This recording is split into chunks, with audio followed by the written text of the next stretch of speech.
everyone, it's Tattooed Simmer, and today I have a video of an overgrown treehouse. This is a super cool build that I got inspired by from a photo on Pinterest that I saw of just, I'm not sure if it was AI generated, I definitely can't be real, or if it's just somebody's artwork, but it was a super fun, witchy, fairy type treehouse that kind of just blended in with the trees. So I decided to start by placing a bunch of debug trees and rocks down. This is how I kind of cheat and get my own better build by as a console player.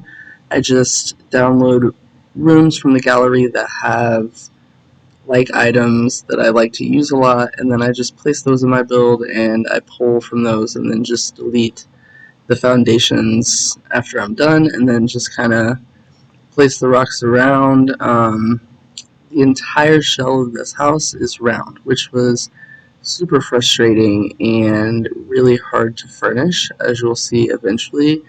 It's also really hard to roof and get it to kind of blend in with the trees, but also have the trees not stick into the house at all. I also spent a lot of time playtesting this build so that it would be functional. So if you would like to download this build off of my gallery, it is playtested and it is functional. So you can have a sim live here if you would like to. So that's an awesome part of this. Usually all my builds are playtested and functional because I don't really like to have stuff in the game that you just look at. I like people to be able to use it in their game and have fun with it. I tried to have fun with this roof a little bit, also manipulate it into different shapes so it wasn't just a bunch of triangles. I think this roof helped me blend it into the environment a lot because it's kind of an interesting shape and it looks like a treetop a little bit. So I had a lot of fun with the roof and trying to figure all that out. I also had a lot of fun with the landscaping for this build. Landscaping is always one of my favorite parts of any build. If you are familiar with my builds, you'll know that I pretty much put a pond in every build that I have because since that tool came out, I just really can't resist myself. I spent way too many years making ponds out of pools, and I just love the pond tool, and I have to put it everywhere. So I put a tiny pond at the front of this lot, so it kind of like overlooks this little pond, and there's a little ladder to get up to it. And I kind of made this little rabbit hole. So I put this bridge over the little pond, and then I added the stump that is also a chair in the game that's got a hole in it, so it kind of looks like you can walk through the hole in the stump to get to like a basement of this build. It doesn't exist, it's just like kind of for show, but it was a really fun little feature that I added into the build.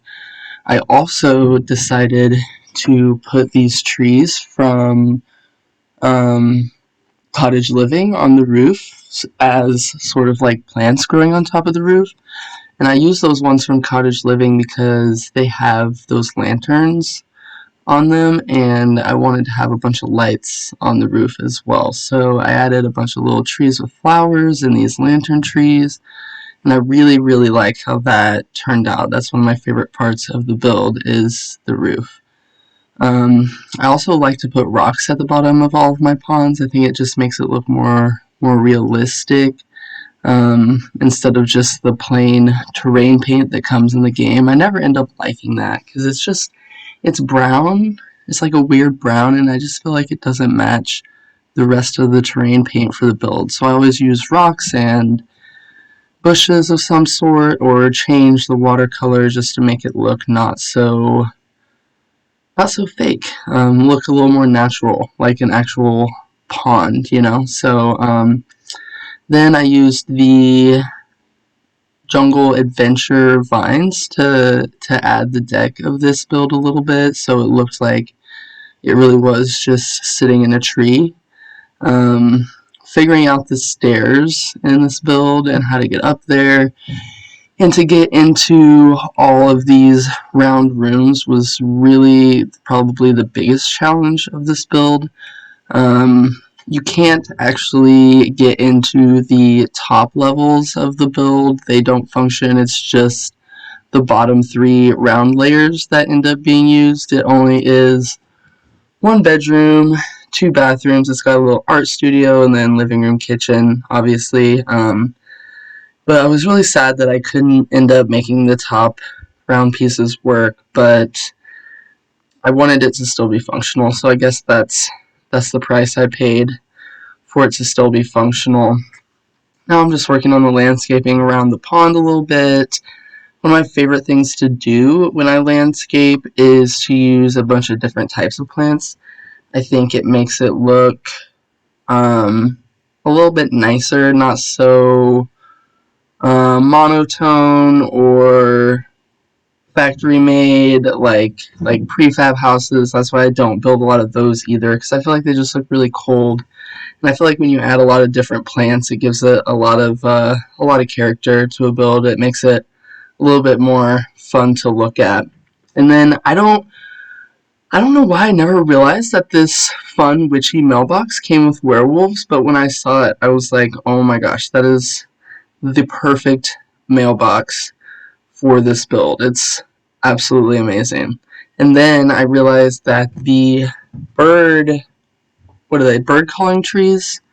They actually worked as supports for the deck up top. So that is also a super cool feature of it. And then since it's kind of a witchy fairy vibe, I thought maybe why not put mushrooms in it, because mushrooms belong in every sort of overgrown type build. I don't know, maybe that's just me. But now we're finally getting to the interior part of the build, and like I said, because it's all a round build, it was extremely hard to furnish, especially this kitchen, to get the counters to look like they connected with the stove. I kind of had to end up using some clutter items to hide the gaps in the counters, but I still like the way it turned out. There's a little kitchen, there's a little seating area over here in the corner, and then after that will be the little living room area, and I wanted to bring the outside inside with this build also. So I filled this build with all the plants I could think of, really. All the plants I could think of, all the stuff from the Paranormal pack. I used a lot of Realm of Magic stuff, which I don't normally use, so I had a lot of fun with this build using items from packs that I don't normally use, because this isn't really the style that I normally build in, but I definitely had a lot of fun with it. Although I really do think that after this all-round build, I might be scarred permanently from doing any more all-round builds, because it definitely was a nightmare. But it's really fun. I really like the way it turned out. I say that I'm definitely going to do more round builds in the future, but you know how we Sims players are. We get so frustrated with the way that the game operates sometimes that we're like, I'm never doing this again. And then like a week later, you're like, okay, I'm going to try again. So yeah, it can be frustrating also on console, not being able to use tool mod or things like that. It can be really frustrating with a build like this to get it to look right and not glitchy, but I did my best. I think it came out really well. Like I said, all the plants in this build. The living room has as many plants as I could put in it without it being too much, I felt like. I also love that tiny speaker that came with the Everyday Clutter kit, because I feel like every other speaker in this game is just way too big, and then you size them down and they don't really look right, so I put that in a lot of my builds now also.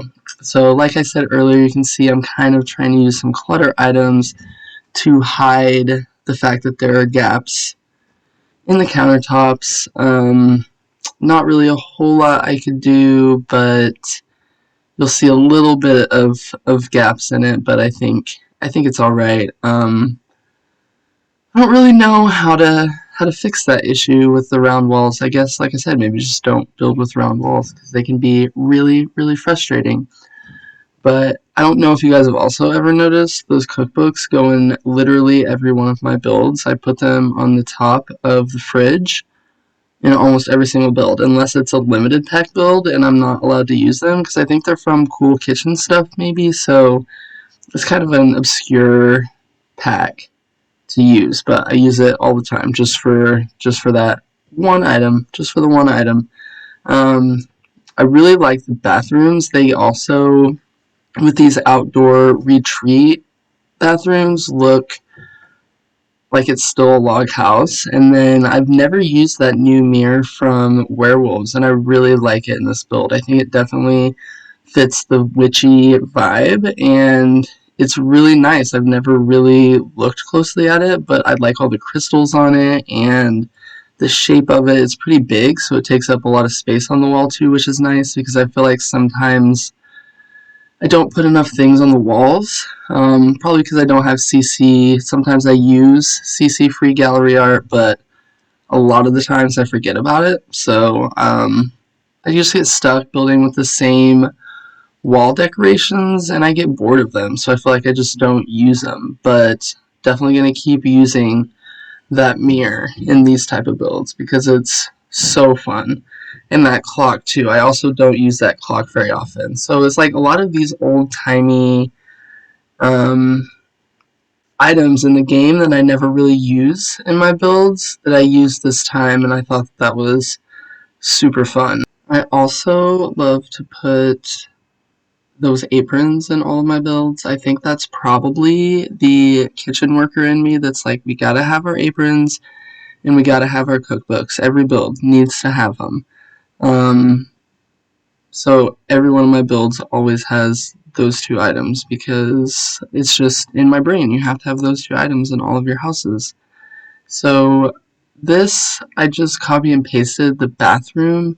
That's what I also do in most of my builds. I'm sure you've heard me say that before because I just can't bother with bathrooms. I do use the bathroom clutter kit more often, and I do actually decorate bathrooms a little bit more now that that kit has come out, but I still, those are my least favorite rooms to decorate because I just don't care. I don't care about my bathroom at home. I don't need an aesthetic in it. I just need it to function as a bathroom. But they make it super easy and they don't take a lot of time in my builds because I just use the same items if there's more than one bathroom. And then for the other tiny room in this build, I decided to go with a makerspace instead of a bedroom because I figured the sim that would live here would have some sort of a hobby. So that was the reason for not having a second bedroom. I hope you all enjoyed this speed build, and I look forward to seeing you for the next one.